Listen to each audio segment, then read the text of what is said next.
Hello viewers, welcome to my channel. Today we will take a different approach to making a video. I hope you will like it. Stay tuned.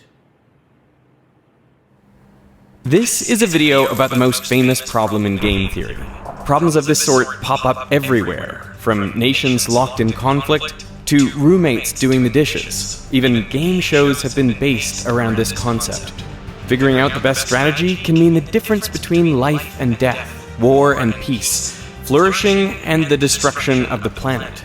And in the mechanics of this game, we may find the very source of one of the most unexpected phenomena in nature: cooperation. On the 3rd of September 1949, an American weather monitoring plane collected air samples over Japan. In those samples, they found traces of radioactive material. The Navy quickly collected and tested rainwater samples from their ships and bases all over the world.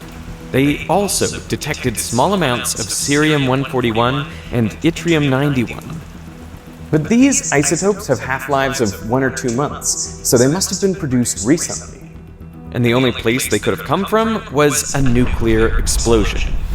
But the US hadn't performed any tests that year, so the only possible conclusion was that the Soviet Union had figured out how to make a nuclear bomb. This was the news the Americans had been dreading. Their military supremacy, achieved through the Manhattan Project, was quickly fading. This makes the problem of Western Europe and the United States far more serious than it was before, and perhaps makes the imminence of war greater. Some thought their best course of action was to launch an unprovoked nuclear strike against the Soviets while they were still ahead.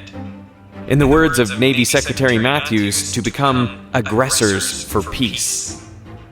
John von Neumann, the founder of game theory, said, "If you say, why not bomb them tomorrow? I say, why not bomb them today? If you say today at 5 o'clock, I say, why not at 1 o'clock?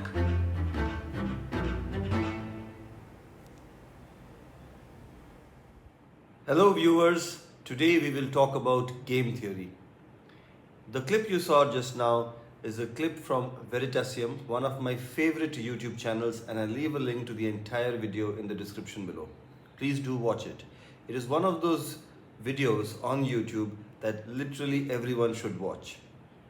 And that's literally the comment that the video uses as a thumbnail to promote it.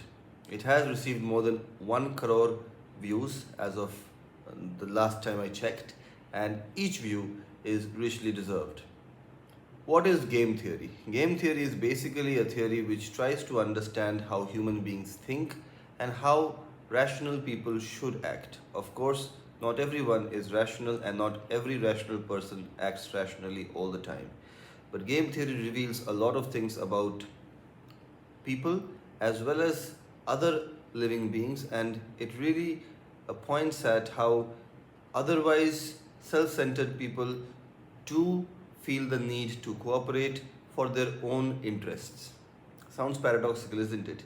A selfish person might want to cooperate when they understand game theory. So let's discuss game theory in greater detail in today's video. I hope you will like it. Now, for those of you who might be wondering, why did he stop talking about E.N.T? Relax. Game theory is about everything, including E.N.T. So I will tie it all down to E.N.T practice at the end of this video. So stay tuned. As you saw in this particular scenario, the premise was the United States had detected that Russia might be having the nuclear bomb. Now, if you can go back to the time at the end of the Second World War, the Second World War effectively ended with Hiroshima and Nagasaki, when the Americans dropped 2 nuclear bombs on the Japanese mainland, and that led to the Japanese surrender and the end of the Second World War. What it did tell the entire world was one particular country, in this case United States of America, and its allies had the power to annihilate its opponents. Now, due to various geopolitical reasons which I don't want to discuss here, the Russians also felt the need to have a nuclear bomb for themselves, and of course Americans did not want the Russians to have that. Once they realized, based on the trace radioactive elements in the air and the sea, that the Russians had developed a nuclear bomb, they had two choices as shown in the clip. They could strike Russia so that their nuclear capabilities could be destroyed, something which might be happening in some parts of the world at this time in 2024, or they could just choose a different course. So they decided to look at game theory. Game theory is basically trying to understand what the other person is going to do and how their actions are going to influence your situation and how you can act accordingly to maximize the best possible outcomes. Now that's probably a very complicated way of looking at it, so let us give the most common example of game theory, which is the prisoner's dilemma. Let's talk about that. So let's use the example that was shown in the Veritasium clip. There is a banker with a chest full of coins. He is there to give you as many coins as you can win from him, but you also have an opponent. Let's think about the two people in the game as Kuldeep and Dharitri. So Kuldeep and Dharitri are playing this game, and there is a banker who will provide them with as many coins as they can win. What are the rules? The rules are Kuldeep and Dharitri can cooperate. If both of them cooperate, both get 3 coins each. If one of them cooperates and the other does not, the one that does not cooperate gets 5 coins and the one that cooperates gets no coins. If both of them don't cooperate, then each get 1 coin each. So what would you do? Now let's look at it again. I'll just repeat it. If both cooperate, 3 coins each. If both don't cooperate, 1 coin each. If one cooperates and the other doesn't, the one who doesn't gets 5 coins and the one who cooperates gets no coins. What would you do? Now look at the scenario one by one. Assuming that Dharitri cooperates, if Kuldeep also cooperates, he can get 3 coins when both are cooperating, and he can get 5 coins if he does not cooperate when Dharitri is cooperating. So, assuming Dharitri is always cooperating, Kuldeep is better off not cooperating because he can get 5 coins instead of 3. Now look at the other situation. Dharitri is never cooperating. In that situation, if Kuldeep cooperates, he gets 0 coins. And if he does not cooperate, then he at least gets 1 coin. Is this making sense? So irrespective of any action by the other person playing the game, you are always better off not cooperating. This is the rational way of looking at it. Now if your opponent is also rational, then they will also come to the same conclusion and they will also figure out that not cooperating is always the best course of action. What does this produce? This produces lack of cooperation in every situation, and Kuldeep and Dharitri end up getting 1 coin each when they could have received 3 coins each by cooperating. The objective of the game was to accumulate as many coins as possible. So instead of getting 3 coins each, they ended up getting 1 coin each because they thought about it rationally. And yes, I am being absolutely serious about this. This is the rational response, and this is what happened with the nuclear arms race, where the Soviet Union, the erstwhile Soviet Union and present-day Russia, and the United States of America accumulated tons of nuclear weapons, so much so that the doctrine became known as mutually assured destruction. It was really a mad philosophy. So now let's look at how one can approach this in the context of the real world. I've established here that game theory says that lack of cooperation is the best course of action, but it also results in a suboptimal outcome. Let's discuss this further. I hope you're liking this. Now, if this game is played only once, then of course not cooperating is the best course of action. But in the real world, the game is not played only once. We are presented with these choices on a long enough basis, and we don't really know how many times we will be presented with this choice. On the last day, on the last round, lack of cooperating is always the best course of action, but we don't know when the last round is. For instance, imagine someone called Kuldeep and Dharitri, they are working together. Each one has to do exactly half the work. One day, the Ritri asks Kuldeep that, can you do this work for me? I need to go somewhere. If that is the only time they'll ever meet, then Kuldeep is better off not cooperating.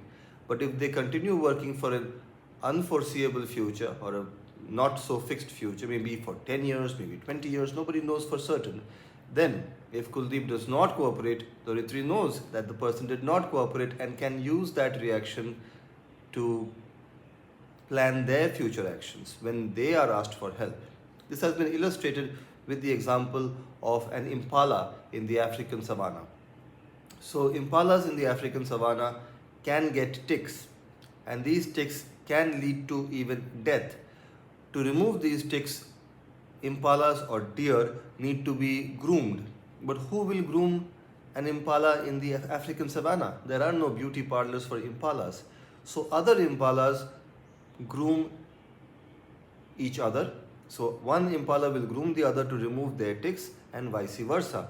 But what's in it for the impala doing the grooming? They don't benefit with the ticks. Maybe it can give some nutrition, but impalas are herbivores. So the only thing they are doing is helping the other impala, hoping that the other impala will also help them.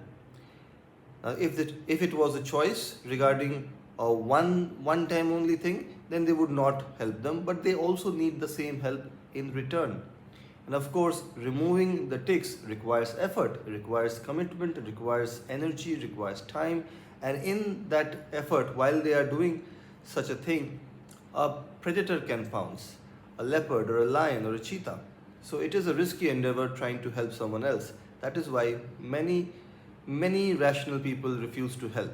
But helping in the long run can be the right strategy. That is what is illustrated in the video that I am using as a reference here. So the fictitious people named Kuldeep and Ritri, maybe cooperation is the best strategy. Let's discuss this further. In this repeated game. That is what Robert Axelrod, a political scientist, wanted to find out. So in 1980, he decided to hold a computer tournament. He invited some of the world's leading game theorists from many different subjects to submit computer programs that would play each other. Axelrod called these programs strategies. Each strategy would face off against every other strategy and against a copy of itself.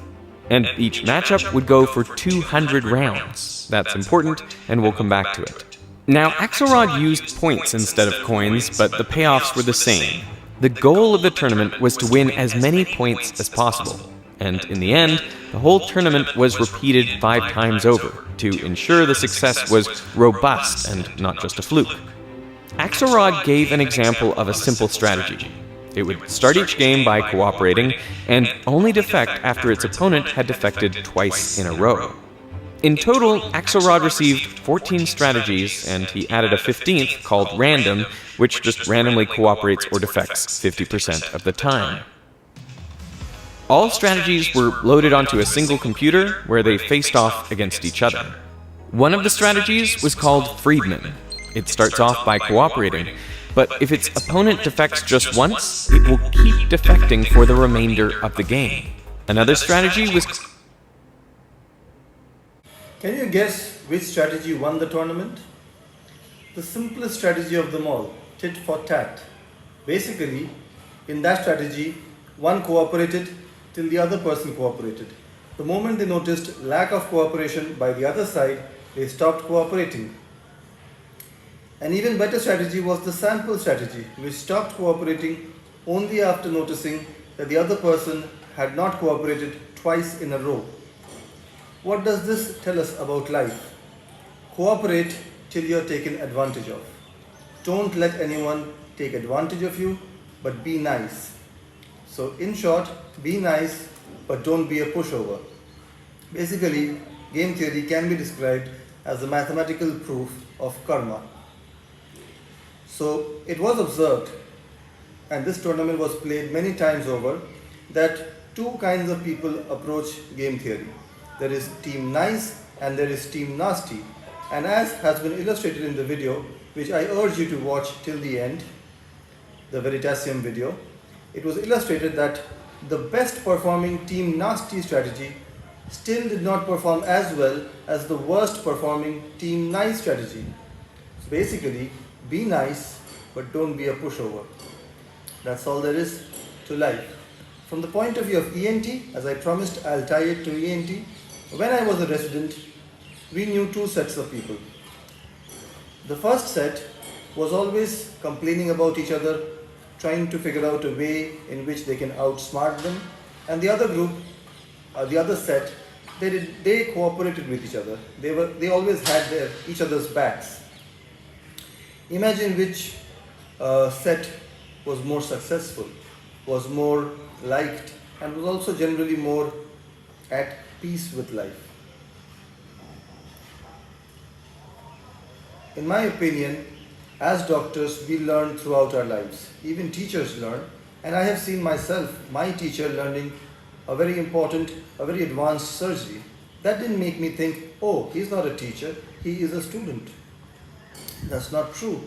All of us are students for our entire lives, and in fact, every day is a learning curve for everyone. So be humble, be aware of the fact that you don't know everything, and know that you don't know. Sometimes we just don't know that we don't know. Seek help as much as possible, and I hope you like this video. Take care, bye bye. Please never forget to be awesome.